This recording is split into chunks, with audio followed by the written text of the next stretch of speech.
May avocado ka ba? Besh, gawin natin yung napakasarap na dessert. Easy gawin at pwedeng-pwede niyong pagkakakitaan. Ito ang avocado float in a cup. At kung trip mo ang ganitong matipid recipe, don't forget to subscribe and hit that bell at pakiclick na din ang all para lagi updated sa ating mga new videos. Ito yung madiskarte, kwela at matipid na kusinera. It's me, hey guys, and welcome to my channel! At ngayon, kukunin lang natin ang buto nito at gamit ang tinidor, scrape lang natin at evergreen na avocado ang variety nito. Kaya kitams naman ang ganda, diba? Hindi maugat at yan, ilalagay lang natin ito sa ating bowl.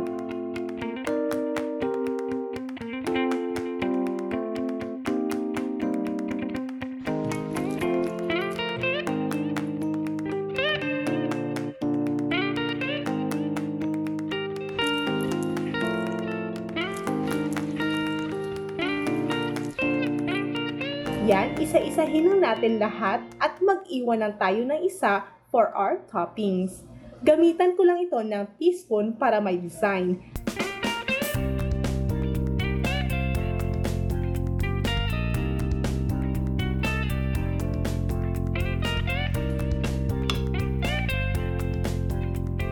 And the rest, idagdag lang natin ito sa ating bowl. At ito guys, yan. Set aside lang natin ito for toppings. Here.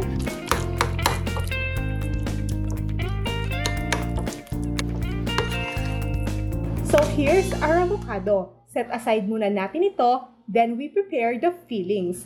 Maglagay lang tayo ng all-purpose cream. At ang kompletong sukat ng ating mga recipe ay ilalagay ko sa description box below. Yan, i-whisk lang natin, and if you have electric mixer, much better. But of course, you can always do it manually. And here, lagyan lang natin ito ng condensed milk.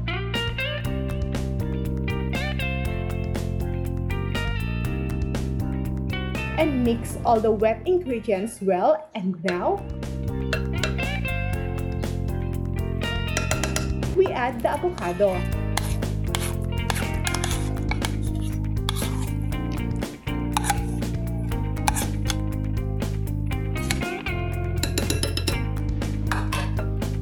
Paghaluin lang natin ito ng maigi, and here we go.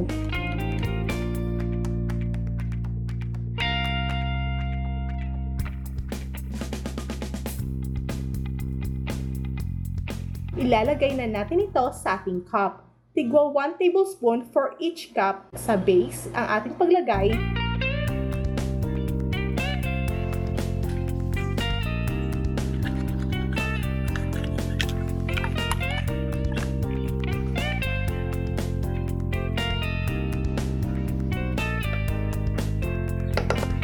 And then, for the second layer, ilagay na natin ang ating avocado mixture.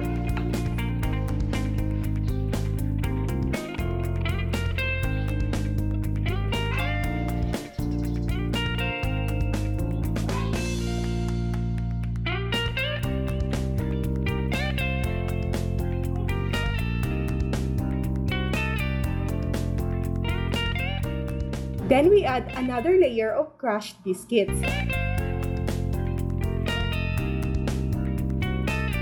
And final layer ng ating avocado mixture. So, madali lang, diba? Yes!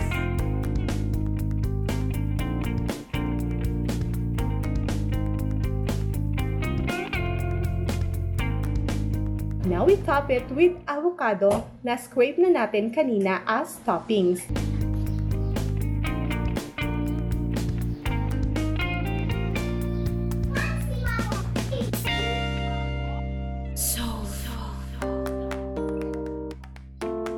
Itsura pa lang talagang nakakatakam, di ba? Now, top lang natin ito with some crushed biscuits. Konti lang yung ating lagay.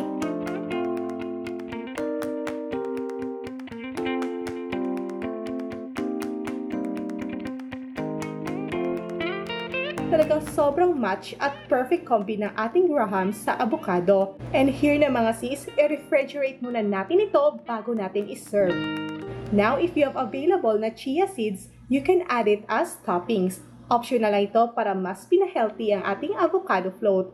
Itong chia seeds guys, marami itong health benefits kaya swak na swak itong pandagdag sa ating avocado float. And here guys, sobrang dali diba? Kaya bigyan natin ng bagong twist ang inyong dessert at gawin natin itong bagong recipe ng avocado. Hindi lang masarap, healthy pa. Now let's have our taste test. Ito mga sis, perfect ito this summer sa sobrang init, talagang swak na swak ito pang pawala ng init. At napaka-creamy nito and here, let's have our taste test.